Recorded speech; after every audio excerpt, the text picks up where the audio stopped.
tayo magkakasama-sama dito sa ating programang sinusubaybayan ang oras ng pag-aaral. Maraming salamat sa ating mahal na Diyos. Binibigyan niya tayo ng mga pagkakataon na matutunan natin ang kahalagahan ng kanyang mga salita.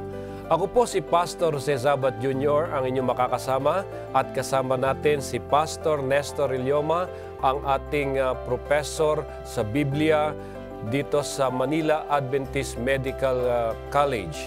At natutuwa tayo at siya ay nagkakaloob ng mga panahon upang maging resource person natin dito sa ating pag-aaral. Pastor, kamusta po kayo? Mabuti po, Pastor. Ako ay natutuwa at nai-excite sa ating mga tatalakaying mga paksa. Medyo mahirap unawain ang banal na Espiritu. Subalit ako'y nagtitiwala na siya na ipinakilala ang Ama at ang Anak, ipapakilala rin niya rin ang kanyang sarili sa magitan ng ating patuloy na pagpapasakop at pagpapakumbaba. Yan, kaya nga nakakakuha ito ng interest na pagtuunan natin ang pansin sapagkat napakalaki ang magiging benepisyo nito lalo tigit sa ating mga naghahanap ng katotohanan at nagnanais na mabago ang ating mga buhay na maging karapat-dapat sa Panginoong Diyos. Kaya nga sa lahat ng mga sumusubaybay sa programa, kami po'y nagpapasalamat, ganun din sa Hope Channel, na dadala natin ang mga katotohanan ito na kailangan nating panghawakan. So kaya sa lahat sa inyo, tanggapin ninyo ang aming mainit na pagbati at ganun din ang magandang pagbati para sa isang maligayang bagong taon.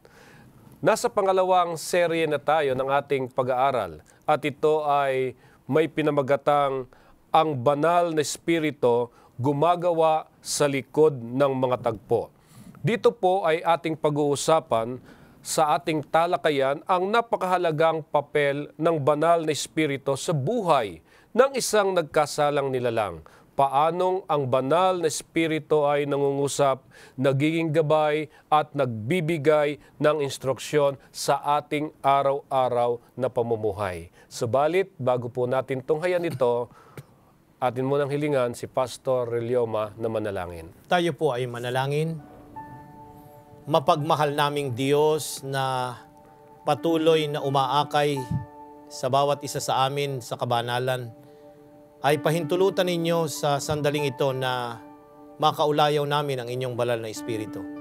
Panginoon, malalim at hindi matarok ng aming simpleng kaisipan kung sino ang banal na Espiritu at ano ang kanyang ginagampanan sa aming pang-araw-araw na buhay. Subalit nagtitiwala kami na siya'y naririyan, tumatayo sa aming kalagitnaan at umaakay sa amin upang magsisi at tanggapin ang salita na magbabago ang aming mga buhay. Pahintulutan ninyo ang sandaling ito na pagpalain ang aming mga taga-subaybay na nag-aaral ng inyong salita. Maunawaan namin na hindi ang banal na Espiritu ang sentro ng banal na kasulatan, kundi ang aming Panginoong Hesus. Subalit ang banal na Espiritu ay hindi mas mababa kaysa sa Kanya, subalit kinuha niya ang ganitong karanasan upang kung magkagayon, ipakita ang tunay na kahulugan ng pagpapakumbaba sa aming kalagitnaan. Patawarin niyo kami kung saan kami nagkukulang at pahintulutan ninyong maunawaan namin ang inyong salita sa mga sandaling ito sa pangalan ng Panginoong Hesus. Amen. Ating pasimula ng ating pag-aaral sa pamamagitan ng pagbasa ng talata na masusumpungan sa Juan Kapitulo 16, talatang 14. Luwalhatiin niya ako sapagkat kanyang tatanggapin ang sa akin at sa inyo'y ipapahayag niya. Narito, Pastor, ang pangungusap na binitawan dito ng ating Panginoong Hesus, luwalhatiin niya ako. At kung papansinin mo, sa talatang 13, binanggit doon yung banal na espiritu, yung espiritu ng katotohanan na dumarating upang maluwalhati ang ating Panginoong Hesus sa lahat ng kanyang mga ginagawa. Kasi kung minsan, akala natin, merong pananampalataya na ang Ama ay mas pinakamataas, isinugo ang anak, mas mababa ng kaunti, at ang banal na Espiritu isusugo naman ng anak na pinakamababa sa kanilang tatlo. Ayan. Now, titingnan natin na ito'y nasa konteksto ng pagliligtas, Pastor. Ayan.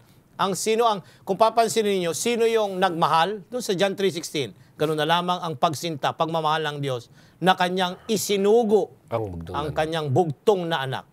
Hindi ibig sabihin dahil isinugo ay mas mababa. Hindi. Yun yung role niya eh. Yung ama, siya ang nagsugo ng tagapagligtas. Ayan. At yung kaligtasan niya na inialok ng Kristo, i-apply ito ng banal na Espiritu. Siya yung gumagawa sa puso at kaisipan ng mga tao. Kaya maluluwalhati siya dahil silang tatlo, yung Ama, yung Anak, yung Espiritu, ay nagkakaisa dahil ang kaligtasan ay iniaalok ng buong buo para sa taong nagkasala at nawagli. Yeah. So, ibig sabihin, ang banal na Espiritu ay kapwa gumagawa din na katulad ng Ama at ng Anak. Pero dito sa ating pag-aaral, medyo naglalaro lamang ang aking isipan at maging siguro ang isipan ng iba, bakit hindi kinuha ng banal na Espiritu yung prominenteng papel sa nagaya ng Ama at ng Anak? Ayan, Pastor. Maganda yung tanong na yan. Now, tayo, very simple. Ang Biblia, sabi nung awit, hindi ko alam kung kinaawit mo, Pastor, kayo ni Mrs., yung the theme of the Bible is Jesus. Hindi po, the theme of the Bible is God the Father or the Spirit. Bakit? Kasi ang Biblia ay kasaysayan ng pagtubos. Meron tayong aklat na sinulat ni Mrs. White. The Story of Redemption. Ito yung kasaysayan mula Genesis hanggang Apokalipsis na ang nagliligtas pagkatapos na ang tao ay mahulog sa kasalanan, ang ating Panginoong Hesus. Siya yung korderong pinatay mula pa sa pasimula. Siya yung hinulaan ni Isaiah, the suffering Messiah. Siya rin yung nagkatawang tao and so on. Hanggang sa nakita ni Juan na yun yung korderong babalik, yung nasugatan sa Apokalipsis. Siya yun. Siya yung tema ng Biblia. Yan. Now, ano ang role ng banal na Espiritu? Ipakilala, suportahan kung sino yung role ng ating Panginoon mula noon hanggang ngayon. Mula sa paglalang naman, ano naman ang role ng ating ng banal na Espiritu? Hindi naman siya yung manlalalang. So, He is not the Savior, He is not the Creator. Kaya nga, anong magiging role niya? Subordinate. Ayan. Kaya doon sa mga nagtuturo na hindi Diyos ang banal na Espiritu, mas maliit siya, kapangyarihan lang siya. Mali yun. Sa konteksto lamang ng pagtubos, mula nang ang tao ay mahulog sa kasalanan, hanggang sa ang huling tao ay maligtas, yun, naging subordinate siya doon. Supporting role ang kanya. Doon siya ang pumapatnubay, gumagabay sa mga tao na inaakay sa pagsisisi. Kaya nga parang mas mababa yung role. Tao lang ang nakakaintindi nun. Pero sa kanila, sa pagka-Diyos, Pastor, hindi ay mas mababa ka dahil isinugo kita. Hindi. Siya ay hindi tagapagligtas. Hindi rin siya yung active agent sa paglalang. Supportive role. At mamaya, babasahin natin kung ano yung kanyang role sa paglalang. Nagiging ganoon ang kaisipan marahil ng mga tao dahil sa huling binanggit ang banal na Espiritu pagkatapos ng ating Panginoong Hesus ay umakyat sa langit. So kaya ang kaisipan ay mas mababa ang role ng Holy Spirit. Ayan. At kadalasan kasi na pinapahayag ng banal na kasulatan, ang Holy Spirit ay gumagawa sa likod ng mga tagpo. Yan, tama yon. So, behind the scene lang siya. Parang yung, di ba, yung director, napapanood ba natin, Pastor? Hindi. Pagayo dito, yung mga crew natin dito, hindi naman natin sila nakikita rito. Parang ikaw at ako yung laging bida dito eh. Pero hindi. Kung wala sila dito, Pastor, hindi mapuproduce ang magandang programa na pinapanood at nagiging pagpapala sa ating mga taga-subaybay. Kung equal tayo dito. Sabi nga kanina, pag nagkamali yung pindot noong naroon sa audio o kaya sa camera, ay baka mamaya tabingi na yung ating muka o yung ating pagsasalita ay iba na. Lahat tayo dito may ginagampanan at hindi ibig sabihin mas mababa sila, lahat tayo to produce a very beautiful program ay kinakailangan tayo na magkaisa para gawin ang ating ginagampanang gawain para ma-produce ito. Ganon din ang banal na Espiritu sa paglalang, sa pagbabago ng isang tao mula sa pagiging makasalanan. Ito'y pakakabanalin at susunod na tagapagsunod ng ating Panginoong Hesus. Naroon ang banal na Espiritu. Ginagawa niya ng marahan ang kanyang gawain. Pero naroon siya na gumagawa. At dahil doon sa sinasabi ninyo na subordinate role ng Holy Spirit, ipinapakita yung isang napakagandang katangian na walang iba kundi yung pagpapakumbaba. Ayan. Kaya nga, paanong ang pagpapakumbabang ito ay makikita, may paliwanag natin na sumusunod sa papel ng Espiritu sa ministeryo ng Panginoong Nais Hesus. kong inyong pansinin, Pastor, na yung pagpapakumbaba ay ginampanan hindi lamang ng ating Panginoong Hesus. Oo. Unang-una, nang siya'y magkatawang tao. Yan. Doon sa Pilipos 2, alam natin yon na siya'y nagpakababa. He humbled himself, ang sabi doon. Dahil, ikaw ay kapantay ng Diyos, nasa likas ng Diyos, na kinuha mo yung katatayo ng tao at hindi pa yung perfect na tao ang kinuha niya. Anong klase? Yung tao na, yung ang katawan ay nahihirapan, naapektuhan na ng kasalanan. Yun yung kinuha ng ating... Yun yung humility na ipinakita ni Kristo. Ang banal na espiritu naman, Pastor, ang kanyang humility ipinakita dun sa subordinate role. Nang ibig sabihin ay, hindi siya yung laging bida sa tagpo. Hindi siya yung prominent na dinidiscuss at ipinangangaral. Bagamat ang banal na espiritu ay dapat ipangaral sa mga pulpito natin. Pero pagka nag-evangelistic crusade natin, Hindi siguro minsan lang, discussin lang natin yung banal na espiritu. Tapos na. Pero sa lahat ng series, Christ-centered, naroon ang Kristo, siya yung focus. Sa commandments, sa Sabbath, sa tithing, sa diet, kung ano pa man na ipinangangaral natin, naroon si Kristo. Pero kung titignan mo, ano ang role ng banal na espiritu? Naroon siya to convict the person na tanggapin yung mga aral na yon at ipahayag na siya, yung kababaan niya, na ipapakita rito na hindi naman sila nagko-conflict at nag-aaway at sasabihin, bakit ako lang ang lagi na lang ganito, supporting? Yan, hindi. Para bang ikaw o ako. Pag sinabi ko, bakit na lang si Pastor Sabat na lang lagi ang nangunguna sa pag-aaral? Hindi. Role mo yun eh. Meron kang itinakdang gawain na gagamba. Ako may tinakda rin akong gawain. Wala dapat tayo pagtalunan. Yung banal na espiritu, ang role niya is to support and convict the sinner. Yung mga makasalanan. So suportahan niya ang Kristo at yun namang mga tao na dapat makatanggap ng katotohanan kay Kristo. Yun naman yung kanyang nilalapitan at inuudyukan. So napakaliwanag nitong itong nakuha natin sa papel ng banal na espiritu na sinasabi sa banal na kasulatan. Pero mayroon pa ring mga pag-aalinlangan ang iba tungkol sa banal na espiritu.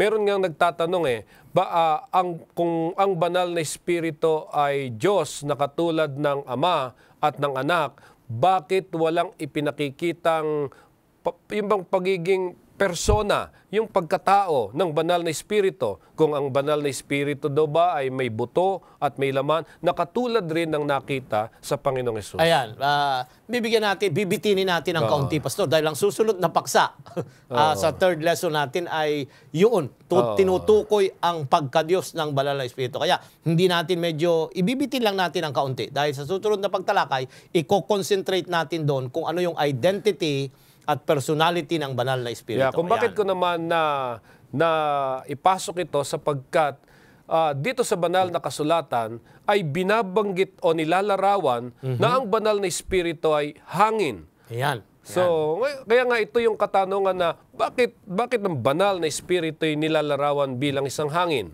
Sa Juan Kapitulo 3, doon sa tagpo na dumalaw ang isang Sanhedrin, si Nicodemo sa ating Panginoong Hesus. Kapitulo 3, ang talata ay 3 hanggang 8, Pastor. Ayan, ating babaybayin. Ito yung tagpo sa Juan Kapitulo 3, 3 hanggang 8. Ang sabi po dito, sumagot sa kanya si Jesus, "Katotohanang sinasabi ko sa iyo, malibang ang isang tao ay panganak na muli, ay hindi niya makikita ang kaharian ng Diyos." Sinabi sa kanya ni Nicodemo, "Paanong may papanganak ang isang tao kung siya'y matanda na?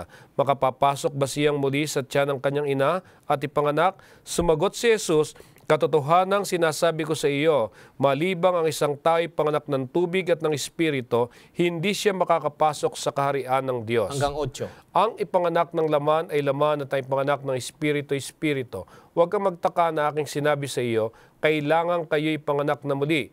humihihip ang hangin kung saan ito ibig at narinig mo ang ugong nito, ngunit hindi mo nalalaman kung saan ito nanggagaling at kung saan tutungo. Ganoon ang bawat isang ipinanganganak ng Espiritu. Ayan. No. So ang konteksto noon, Pastor, yung tanong mo ay bakit ang banal na Espiritu ay tinatawag na hangin Oo. o inihahambing sa isang hangin. Ayan. Ito nasa konteksto nito, doon sa tagpo na ang pantas na leader ng Israel na ang pangalan ay Nicodemo, si Nicodemo ay member ng Sanhedrin, isa yan doon sa dalawang supporter ng ating Panginoong Hesus, yung Joseph of Arimathea, kasama yan doon sa 70 members ng Sanhedrin, at nababalitaan niya at naririnig yung mga pagpapagaling at pagtuturo, pero pumunta siya ng gabi. Hindi siya pumunta ng araw. Bakit? Siya mataas na opisyal. Pupunta siya sa isang ordinaryong teacher. Ayan. Kaya nga mapapansin ninyo rito, pumunta siya at nagtanong. Ang tanong ay ano yung katanungan niya kanyang ibinigay? Kung mapapansin mo, Pastor, ay ang tanong niya doon ay samagot si Jesus doon sa talatang 2. Ito rin ay naparoon sa kanya ng gabi at sa kanya ay sinabi, Rabbi, nalalaman naming ikaw ay isang guro na Lumula nagbuhat sa sa Diyos sapagkat walang nakakagawa ng mga tanda na iyong ginagawa maliban na kung sumasama sa kanya sa Diyos. Now, narito, nakita niyo yung mga pagpapagaling, yung mga pagtuturo, binabago yung mga tao. Ay ano ang nangyari? Dito itinuro ng ating Panginoon sa kanya yung you must be born again. Abay, mahirap nga naman yan. Paano ako ipapanganak? Si Nicodemo, ang concept niya ay naroon sa physical na aspect. Pero espiritualidad, yan, yung titulo ng ating paksang tinatalakay, hindi nala ng kaisipan ni Nicodemos ng ating Panginoong Hesus doon sa concept na hindi physical ang aking tinutukoy dito. Yung iyong pamumuhay bilang isang espiritualidad at ang magiging daan para mabago ka, yung banal na espiritu na gumagawa na tulad ng isang hangin, Pastor. Ayan. Yung hangin, di natin nakikita. Pero nariyan. Yung hangin, di natin alam kung nasa ng direksyon. Pero pag humihip, yung hangin, alam mo pagka gumalaw yung mga dahon kung saan ang direksyon. Kahit yung mga uhay, alam mo, liliko na ganyan. Ganon ang banal na espiritu. Pag nariyan siya, mararamdaman natin. Mayroong pagbabagong mangyayari pag gumawa siya at tumugon tayo dun sa kanyang panawagan. Ang tawag sa lumang tipan sa kanya ay isang maliit na tinig, a still small voice. Ayan. Hindi ito malakas na tinig. Ito'y maliit. Hindi kanya i-impluwensya ng gano'n na lamang. Pero ipapakita niya yung katotohanan. So yung concept na ang banal na espiritu ay hangin dito, ito yung nagbibigay buhay. Yan. Yung hininga nagbibigay buhay. Siya rin yung nagbibigay ng ginhawa. Pag tayo ay may mga kahirapang nangyayari, yung init ng pag-uusig, yung init ng pagkalito at mga kung ano pang mga maling aral, nariyan ang banal na espiritu. Papatnubayan niya tayo at ituturo niya yung tamang daang dapat nating takip. Maganda ang ginamit ng banal na kasulatan na inihambing ang banal na espiritu sa hangin. Pero alam niyo, Pastor, ang hangin hindi mo kayang pigilin kung saan niya gustong direksyon. Tama yun. So nagpapakilala lamang na kung ito ay ang banal na espiritu ay nahalintulad sa hangin, ipinapakita nito na hindi rin natin kayang pigilan ang banal na espiritu. Pinapakita nito yung kanyang pagiging aktibo kung saan niya gusto. Kaya ibig lamang sabihin, hindi natin malalaman ang sinasagawa ng banal na espiritu. Pero mararamdaman natin kapag ka ito ay pinapapasok natin sa ating mga buhay. Tama yun, Pastor. So ngayon, tinitingnan natin ang naging gawain ng banal na espiritu upang mapatibay sa ating paniniwala na mayroon talagang banal na espiritu. Katulad halimbawa, nung tinalakay natin nung nakaraan, binabanggit ninyo na ang banal na espiritu ay presente sa panahon ng paglalang. Ano ang naging papel ng banal na espiritu?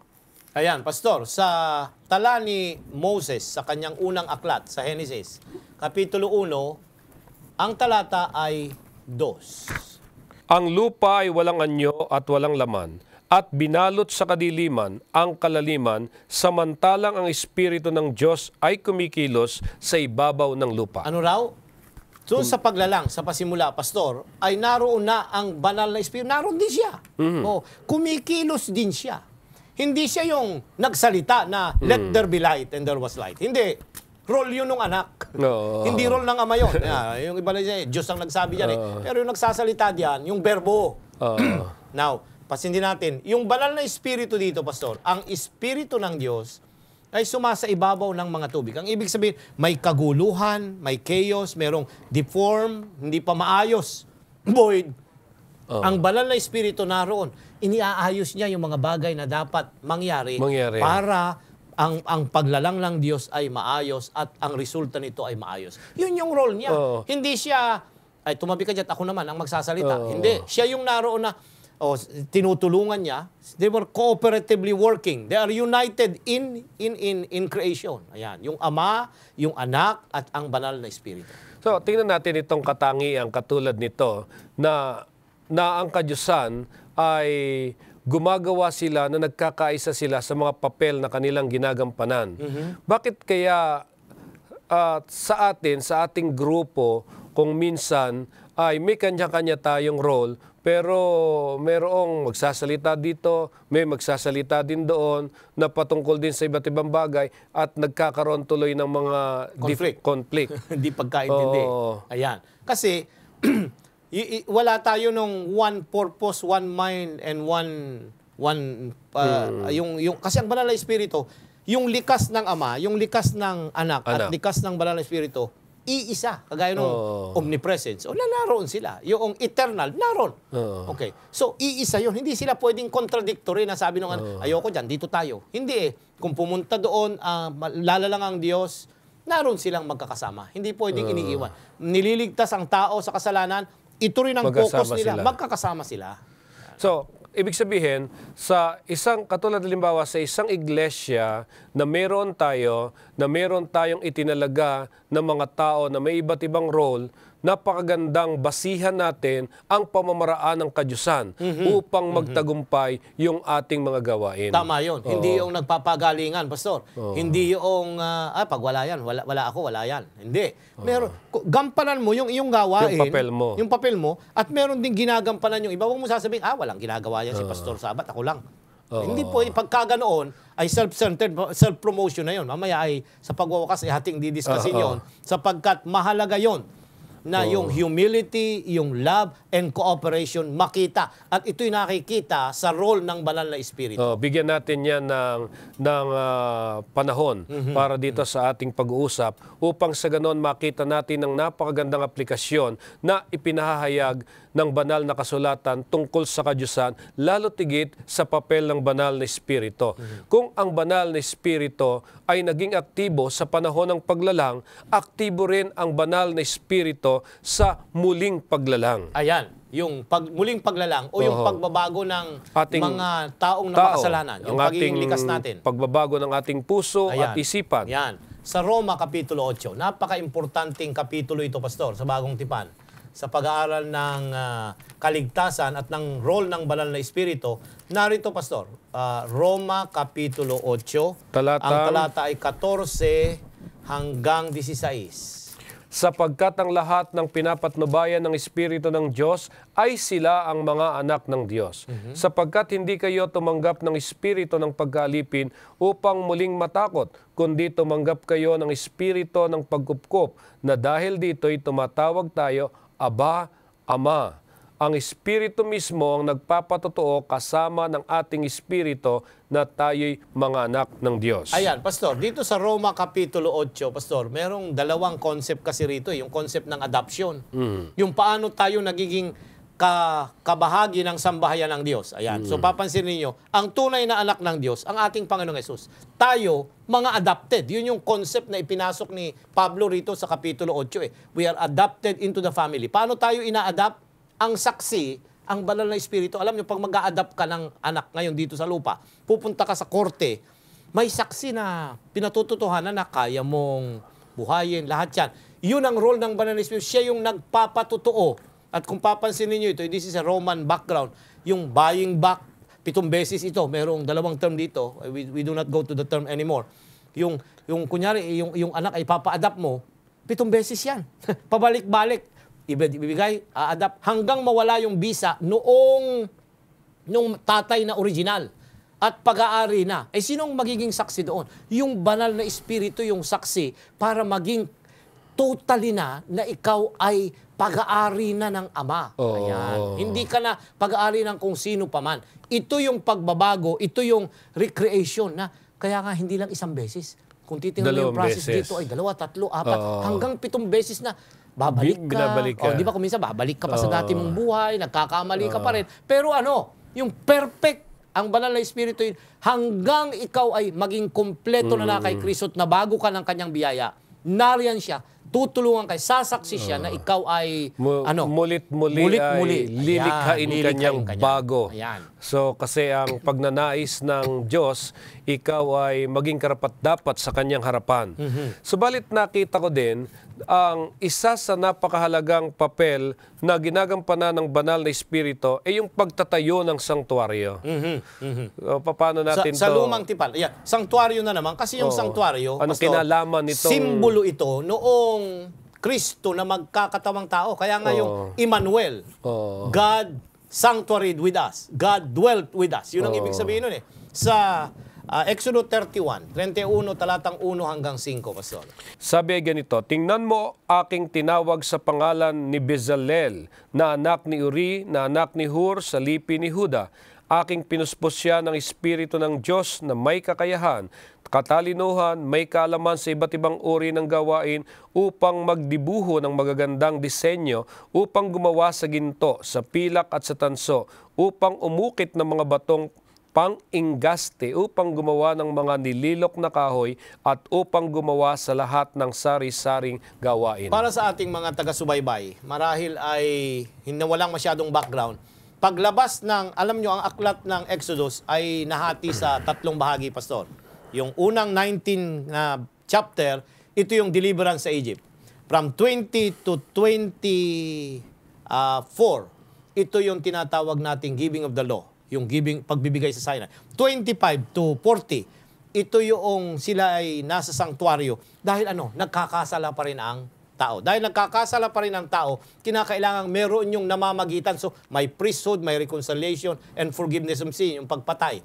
Now, nang itayo ang sanktuaryo, ang Diyos ang nag-utos nun, Pastor. Tama. Pero siya rin ang nagbigay ng architect kay Moses. Hindi ba sige, magtayo na kayo. Nagbigay ang mga tao ng kanilang participation, di ba? Nag-donate sila ng kanilang mga earring, mga silverware, binigay para itayo yung sanktuaryo.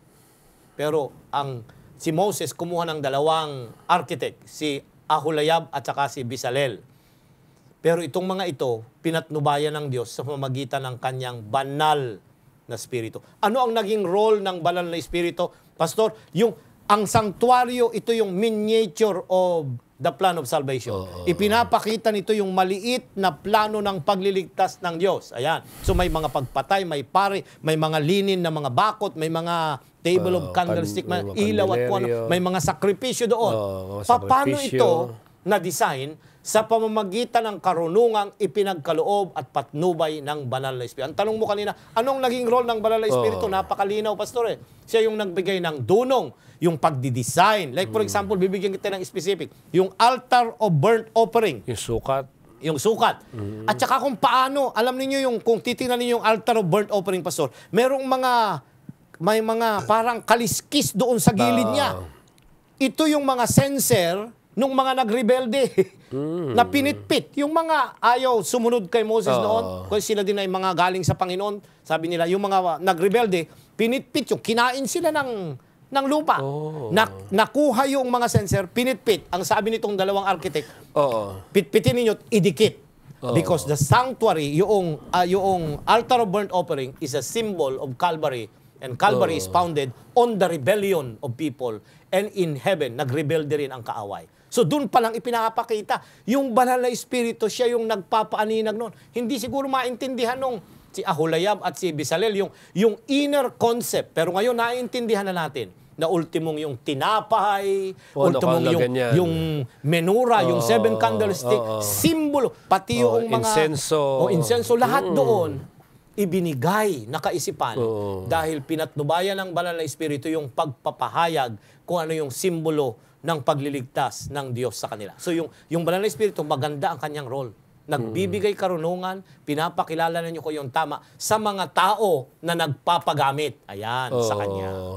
So, nagiging napaka-liwanag nitong pinag-uusapan natin na nakikita natin ang kahalagahan ng papel ng banal na Espiritu kung paanong itinuturo sa atin ang mahalagang mga kahulugan ng mga salita na nababasa natin sa Biblia. At isa na ngang halimbawa dito yung sanktuaryo na hindi natin maintindihan kung bakit ba nagpagawa ang Diyos ng sanktuaryo kay Moses. Pero dahil sa papel ng banal na Espiritu, nakuha natin ang kahulugan ng mga sakripisyo, Tama yun. yung liwanag doon sa 7 kandileryo, at ganun din yung banal na dako at kabanal-banalang dako. At ang punto pa na isang dapat natin maintindihan dito sa sanktuaryong ito, kung ano yung naging gawain ng ating Panginoong Hesus.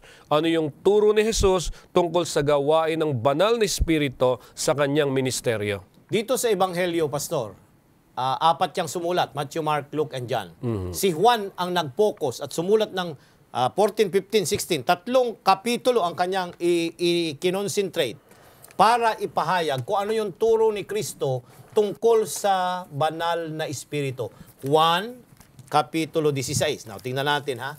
16, yan, mula sa 14, 15, 16, ayan ay tungkol sa turo niya sa banal na Espiritu. 16, 13 at 14. Yan, tingnan natin, Pastor. Dito sa 1:16, 13 at 14, ang sabi dito, subalit kapag dumating na ang Espiritu ng katotohanan, papatnubayan niya kayo sa buong katotohanan, sapagkat hindi siya magsasalita ng mula sa kanyang sarili, kundi ang anumang bagay sa kanyang marinig. Iyon ang kanyang sasabihin at kanyang ipapahayag sa inyo ang mga bagay na darating. Luluwalhatiin niya ako sapagkat kanyang tatanggapin ang sa akin at sa inyo'y ipapahayag niya. Ayan.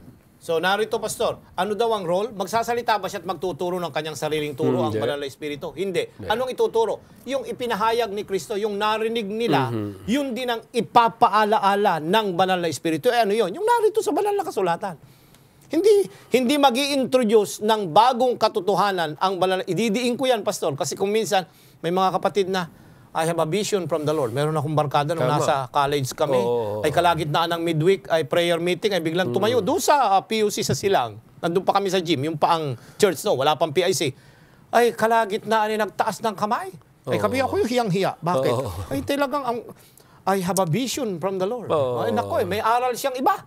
Sabi ko, ganun ba ang banal na Espiritu? Magbibigay na lang ng ibang aral at sasalungatin yung turo ng banal na kasulatan? Hindi. Ang role ng banal na Espiritu, sang-ayon sa turo ng ating Panginoong Hesus, hindi siya magko-contradict at magbibigay ng ibang aral na magko-contradict dito sa existing na mga aral ng Biblia. Kaya nga, pag may mga kapatid, ayan, sa loob ng iglesia na magtatayo na, ay seemingly parang may bagong aral silang ipapahayag sa atin. May liwanag silang parang bagong liwanag na natutunan. Kapatid, Pastor, ang banal na Espiritu may not be guiding you. Bakit? Kasi ang banal na Espiritu will not contradict previous truth that has been revealed. So hindi kaagad-agad nating tatanggapin yung mga katotohanan na siyang dinadala ng mga tao na tinanggap namin sa Diyos ang katotohanan ito. Ipinakita sa amin ang ganitong pangitain.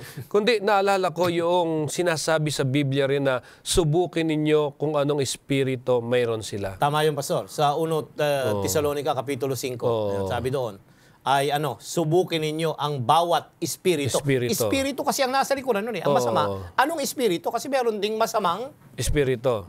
Oo. Hindi mo yan denying na pwede kang patnubayan ng banal na espiritu, pero may iba ring mga espiritu na pwedeng magturo para masira ang bayan ng Diyos. Kaya nga, nagiging maliwanag sa atin ang lahat, lalo tigit sa ministeryo ng Panginoong Hesus doon sa sanktuaryo, hindi dahil sa ating sariling pagsisiyasat at pagkaunawa, kundi dahil sa banal na Espiritu na siyang nagtuturo sa atin tungkol sa ministeryong ito ng Panginoong Hesus. Ngayon, isa pa sa napakahalaga, yung itaas natin, yung sinasabing nabuhay na Panginoon sa lahat ng ating ginagawa. Ayan, nabuhay na Panginoon. So, sino ang itataas? Hindi Ama. Hindi ang Ama. Hindi ang banal na Espiritu. Oo. Sa 2 Tesalonica, Pastor, tingnan natin yung aral ni Pablo. 2 Tesalonica, Kapitulo 1, ang talata ay 11 at 12. Dahil din dito ay lagi naming idinadalangin kayo na kayo'y ariin ng ating Diyos na karapat-dapat sa pagkatawag sa inyo at tuparin ang bawat hangarin sa kabutihan at gawa ng pananampalataya na may kapangyarihan upang ang pangalan ng ating Panginoong Hesus ay luwalhatiin sa inyo at kayo'y sa Kanya ayon sa biyaya ng ating Diyos at ng Panginoong Ayan, Hesukristo. sino daw ang luluwalhatiin? Upang ang pangalan ng ating Panginoong Hesus ay luwalhatiin sa inyo. Sa inyo. Ito yung uplifted risen Savior. Pagkatapos ng ating Panginoong Hesus ay mabayubay doon sa krus, kinakailangan yung kanyang pangalan ay maitaas, maipakilala sa buong sanlibutan na source ng kaligtasan. Eh sino ang tutulong na naman para itaas ang ating Panginoong Hesus? Ikaw, ako, gagawin natin yon. Pero ang nasa likuran, remember yung title natin, Behind the Scene, ang banal na Espiritu ang banal na gumagawa sa Espiritu. likod natin. O Oo. tayo nga, gagawa tayo ng mga programa, kung ano-ano pa. Pero ang nasa likod noon, that gives power and motivation, ang banal na Espiritu, Pastor. Kaya nga, yung ating mga ginagawa na pagpupuri, pagluwalhati sa Panginoon ay hindi pala natin kayang gawin sa ating sarili. Tama yun, Pastor. Oo, kung wala ang banal na Espiritu. Yun ay isang parang ano lang, performance lang na walang kapangyarihan. Pwede natin gumawa gandang programa, pwede tayong mag-taping sa television na kagaya ng ginagawa natin. Pero kung wala ang kapangyarihan ng banal na Espiritu, walang epekto sa mga makikinig, Walang Pastor. epekto. Wala. It's either they resist or accept. Pero parehong gagawa ang banal na Espiritu doon sa acceptance or rejection of what we're doing. Kaya nga, lahat ng ating gawain sa iglesia, dapat nating tandaan na ang layunin nito ay para itaas ang Panginoong Hesus. Yan. Subalit, hindi natin magagawang itaas siya at walhatiin ang kanyang pangalan kung hindi natin hahayaan ang Holy Spirit na gagawa nito sa buhay natin. Ayan. Kaya pala sa tuwing tayo'y gagawa sa ating mga gawain sa church, kailangan natin ang panalangin. Tama yun, Dahil Pastor. lagi nating hinihiling ang patnubay ng banal na Espiritu. So ngayon, paano naman niluluwalhati ng banal na Espiritu ang Panginoong Hesus? Ayan. Tingnan natin ang sample doon sa tala ni Lucas pagkatapos na mabuhay ang ating Panginoong Hesus ng linggo ng umaga. Sa huling kapitulo ng Lucas, Pastor, 24. Ang talata ay 44 hanggang 49. Lucas 24:39. 44 hanggang 49. 44 to 49. Yan.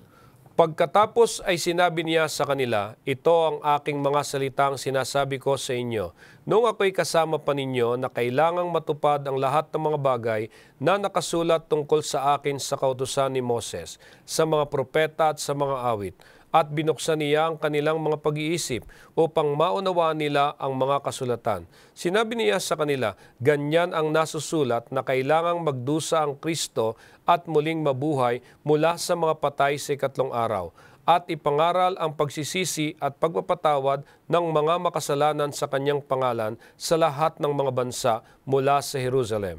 Kayo'y mga saksi ng mga bagay na ito, at tingnan ninyo, ipapadala ko sa inyo ang pangako ng aking Ama. Subalit manatili kayo sa lungsod hanggang sa mabihisan kayo ng kapangyarihang galing sa itaas. Ayan. Sino yung ipinangako, Pastor, na hihintayin nila ang banal na Espiritu? Pero, sa talatang 45, Pastor, ang sabi doon, binuksan niya ang kanilang mga pag-iisip. Ayan. Ang ating Panginoong Hesus, siya yung tagapagligtas. Pero yung nag-enlighten, na naintindihan, na yung mga hula at mga nangyaring event during the crucifixion, banal na Espiritu ang may ano doon, ang may gampan, Pastor. Kaya dito, ang tanong ay, paano niluwalhati ng banal na Espiritu ang ating Panginoong Hesus? Itinuturo niya ang banal na kasulatan na katuparan ng mga tungkol sa ating Panginoong Hesus. At pag dumating yung ipinangako, yun sa 49, yung ipapadala na banal na Espiritu, lalo pang magiging makapangyarihan ng iglesia para ipahayag yung pabalita ng kaligtasan para sa iba. So paano niya niluwalhati ang ating Panginoong Hesus? Binigyan niya ng kapangyarihan yung mga tao na niwala sa Kanya para ipahayag ang pabalita ng kaligtasan sa mas marami pang kinapal. Hindi natin magagawa na maipaliwanag ang kaligtasan kung hindi mismo natin naranasan ang kaligtasan. Tama yun. At hindi natin naunawa ang lubos kung ano ba ang kaligtasan ito. At ito'y nangyayari dahil sa gawain ng banal na Espiritu na gumagawa sa buhay natin. Tama yun. Ngayon, ang magdala ng salita ng Diyos sa iba ay hindi madaling bagay kung mayroong hindi magandang karakter na nakikita sa ating mga buhay. So kaya nga sa ating mga leksyon na pinag-aralan kahit nung una pa man, kailangan ang karakter ng Panginoong Hesukristo ay mahayag sa ating mga buhay. Subalit ang tanong, paanong ang paglikha ng karakter ni Kristo sa ating buhay ay pwedeng lumwalhati sa Ama? Ayan, tingnan nyo, may mga koneksyon na. Yung Ama, yung Anak, at ang Banal na Espiritu. Matthew Kapitulo 5, talatang 16, Pastor. Matthew Kapitulo 5, talatang 16. Ang sabi po dito sa tala ay ganito.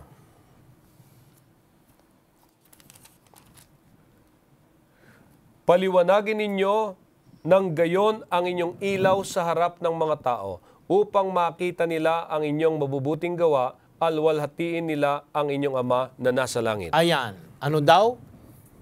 Let your light so shine. Ayan. Ano yung light to shine? Maraming tinatanong ng iba, ano ba yung light? Yung binagong buhay. Yan. Nagliwanag ka, hindi dahil may sarili kang liwanag. Hindi, kagaya ng buwan at saka ng araw, Pastor. Nagre-reflect lang. Hindi may sariling na ako okay lang ako, may ilaw ako. Hindi, galing sa alaw yon. Nagre-reflect. Ganon din sa atin. Pag ito'y nakita ng mga tao, hindi tayo ang luluwalhatiin. Sino ang luluwalhatiin? Ang Amang nasa langit. So, una, tingnan mo, Pastor, ang procedure, ha? Yung Banal na Espiritu, nasa behind the scene. Wala naman diyang Banal na Espiritu. Hindi mo mababasa dyan. Pero yung process na yan, na pagliliwanag at pagbibigay luwalhati sa Ama, ang unang bahagi niya ay gagawa ang Banal na Espiritu, tatanggapin mo si Kristo na babago ng iyong buhay, at pagkatapos noon, isasakabuhayan mo yung mga aral ng banal na kasulatan na turo ng ating Panginoon Hesus sa tulong na naman ng Banal na Espiritu, at makikita ito ng mga tao sa ating kapaligiran at makukonvict sila na ito ang tama sa atin. Kaya nga luluwalhatiin nila ang ating Diyos na nasa mga langit. Nasa ng Banal na Espiritu, hindi natin nakikita, pero naroon siyang gumagawa. Hindi Ama, hindi ang Anak.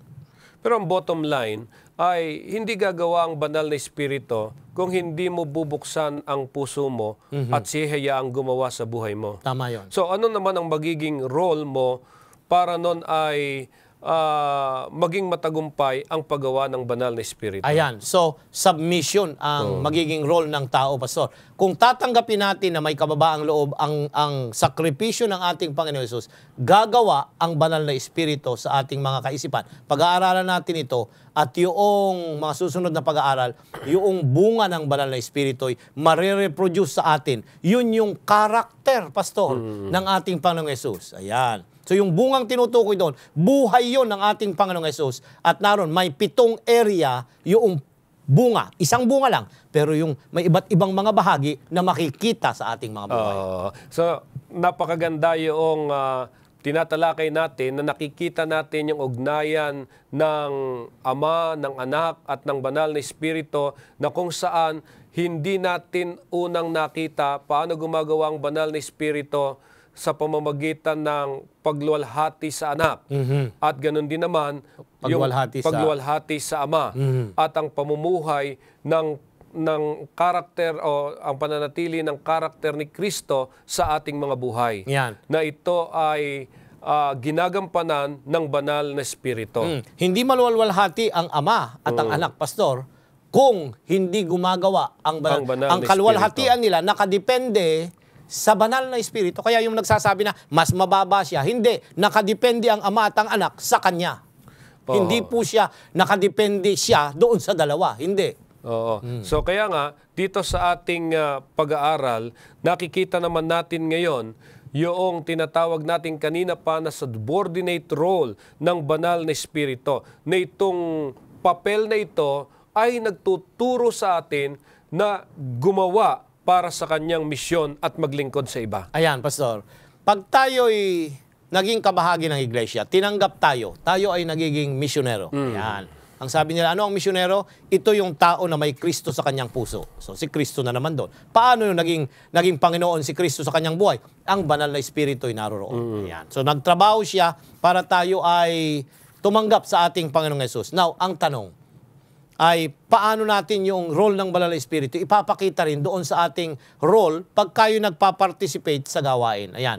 So tatanggapin natin, ano ba ang ibinigay na ginagampanan ko? Hindi nga ikaw ang speaker, magko-crusade kayo. Ano ang role mo? Nilagay ka lang na taga-usher. O kaya taga-operate ng computer o noong laptop. O kaya magsindi ng mga ilaw o taga-arrange ng mga upuan. Hindi yun mababa, Pastor.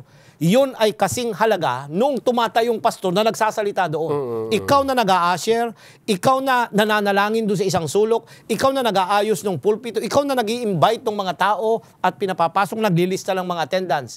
Kapareho ang ating equal tayo sa gawain ng pagliligtas ng kaluluwa. Yan.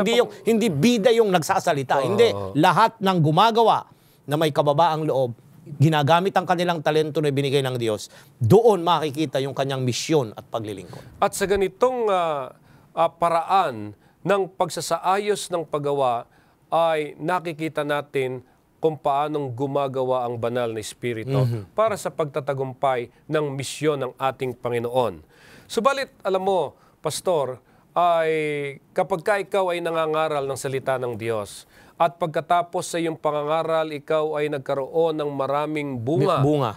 Minsan ay dumarating yung pagkakataon na ang feeling mo o ang feeling ng mga kasama mo ay kundi dahil sa iyo, hindi magkakaroon ng ganong karaming bunga. Ayan, yan ay isang danger, Pastor. Isang mapanganib na karanasan at mapanganib. Diyan tayo yayariin ng kaaway. Yan tayo tahantingin niya. So nais kong pansinin, tingnan natin sa Juan, Pastor, yun sa iyong tinatanong. Juan Kapitulo 1. Ito yung karanasan ni Juan Bautista. Kapitulo 1, ang talata ay 19 hanggang 23. Juan Kapitulo 1, talatang 19 hanggang 23.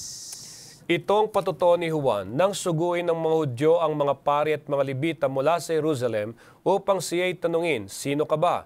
Siya'y naghayag at hindi ikinaila kundi sinabing, hindi ako ang Kristo. Siya'y kanilang tinanong, kung gayoy ikaw ba si Elias? At sinabi niya, hindi ako. Ikaw ba ang propeta? At siya'y sumagot, hindi. Sinabi nila sa kanya, sino ka ba? Bigyan mo kami na isasagot sa mga nagsugo sa amin. Ano ang masasabi mo tungkol sa iyong sarili? Sinabi niya, ako ang tinig ng isang sumisigaw sa ilang na lugar. Tuwirin ninyo ang daan ng Panginoon, gaya ng sinasabi ng propeta Ayan, narito Isaias. si Juan. Meron siyang role na gagampanan, si Juan Bautista. Ihahanda niya yung lugar. Nung pumunta yung mga alagad, yung mga Levita at mga leader ng relihiyon, ay hindi siya nagsinungaling. Na pwede naman niyang sabihin, ako yung darating. Hindi. Naroon yung role niya. Hindi niya i-promote yung sarili niya, kundi alam niya kung ano yung kanyang gagampanan. Isang danger sa atin sa paglilingkod, Pastor, sa gawain, na kung minsan tayo yung nalalagay sa limelight, hindi ang ating Panginoong Yesus. Ayan. Ang gawain. Kung wala ang Kristo at ang pagliligtas ng kaluluwa, meron ba tayong pangangaral? Meron bang ministro? Alam mo, pagka ako'y nagtuturo sa mga estudyante ko, there is no ministry if there is no salvation, walang kasalanan. Pero nagkaroon ng ganyan, wala ring iglesia kung walang kasalanan. Wala rin ang Biblia. Okay? Narito mapapansin natin, Pastor, na dapat ay labanan natin yung tendency, yung inclination na i-promote natin ang ating sarili kapag ka merong mga gawain ng paglilingkod at tayo yung pinupuri, tayo yung ginagamit na mas maraming tao ang napapalapit sa atin, iwasan natin sa tulong ng Panginoon na hindi tayo ang maging concentration noon, focus noon, kundi ang ating Panginoon. Sa maraming pagkakataon, lalo tigit tayo ng mga pastor ay tumatayo sa mga pulpito. Lalo na kung ikaw ay nakakapag-deliver ng napakagandang mensahe na mayroon doon sa kalagitnaan na na-touch doon sa iyong message. At pagkatapos na ikay makababa sa pulpit at sasabihin sa iyo, ay praise the Lord, Pastor, napakaganda yung iyong mensahe at ikaw naman ay mararamdaman mo, you feel good about that. So, ngayon, pumapasok doon yung tendency na mahilig ka doon sa iyong sariling promosyon. Di ba? Ngayon ang tanong ay, paano natin lalabanan ito? Ayan. Unang-una kagaya ni Juan, pumunta tayo sa karanasan ni Juan. Pastor, ay meron siya nung submissive spirit na kung ano yung ibinigay ng Diyos na gagampanan niya, doon lamang siya. Yan. At ikalawa, kilala niya at kanyang Panginoon, ang Panginoong Jesus. Kaya kung magbabaybayan pa natin ng ibang mga talata, ang sabi doon, He must increase, but I must decrease. Ito yung espiritu na nais ng Diyos na makita sa atin. At ito'y mangyayari lang, Pastor, kasi ang tao na makasalanan, ang tendency niya, i-boost ang kanyang sarili. Tayo ang matanyag. Hindi. Pero ang pinapatnubayan ng banal na espiritu, hindi.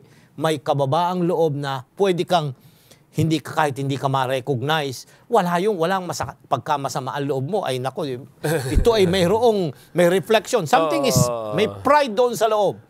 At yun ay nakakasira sa atin, Pastor. Yan. So, babantayan natin na yung self-promotion pagka ganito, ay, tagnan natin, pinapatnubayan ba ako ng banal na espiritu? So, papunta tayo doon. Pag mayroong ganito, siguro ang banal na espiritu ay nagwi-withdraw sa akin o kaya ay sasabihin kong hindi ko siya marinig ng lubusan. Bakit?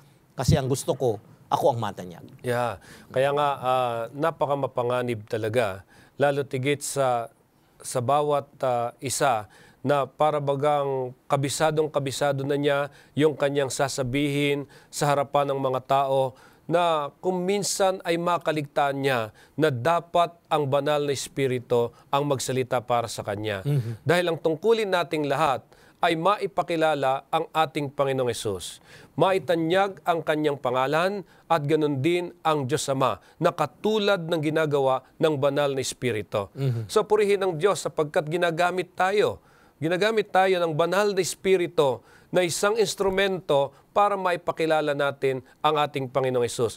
Pero ang gawain ito ay hindi sa ganang atin kung nangyayari, kundi dahil sa paggawa ng banal na espiritu sa ating mga buhay. Tama yun, Pastor. Yeah. Papansin natin, not by might, nor by power. Sabi dun sa Zacarias, di ba? Opo. Kundi sa magitan ng kapangyarihan ng by espiritu, matatapos ang gawain.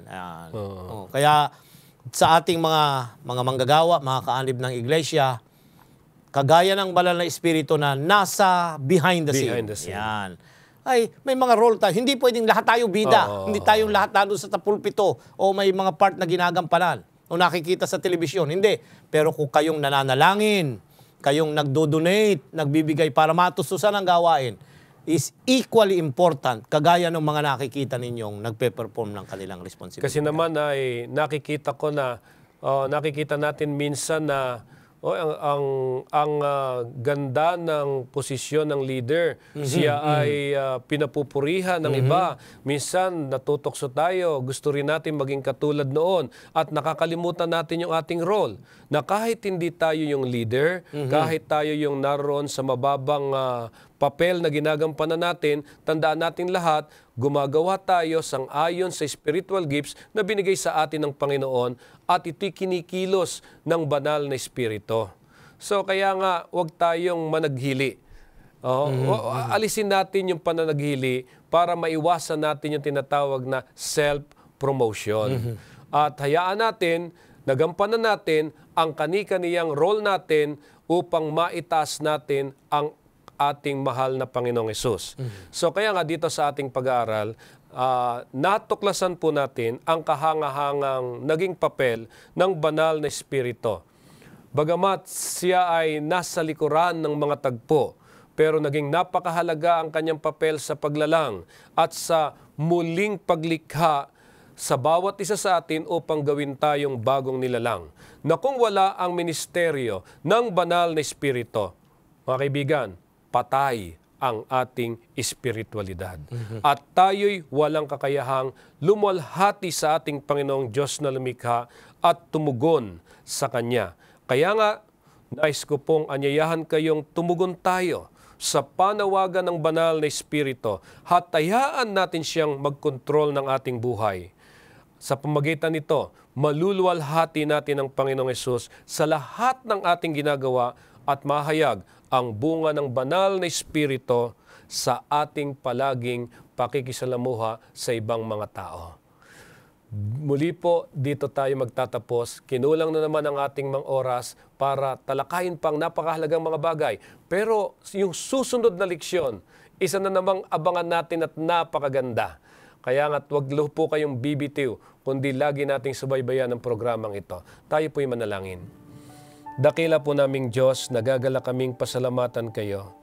Ang banal na Espiritu'y gumagawa sa buhay namin upang itanghal ang aming Panginoong Hesus, ang kadyusan na kung saan, Panginoon, ginagawa niyang kami karapat-dapat sa inyong harapan.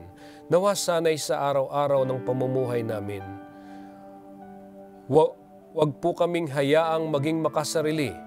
Wag kaming hayaan na kami ay magkaroon ng tendensiya na iangat ang aming sarili, bagamat meron kami nito, kundi hayaan naming gumawa ang banal na Espiritu na kami turuang magpakumbaba at turuang sumunod para ang aming Panginoong Hesus ay laging nakikita ng mga tao sa aming mga buhay. Amen. Pagpalain ninyo ang mga sumusubaybay sa programang ito at patuloy na matuklasan namin ang kahalagahan ng paggawa ng banal na Espiritu sa buhay namin.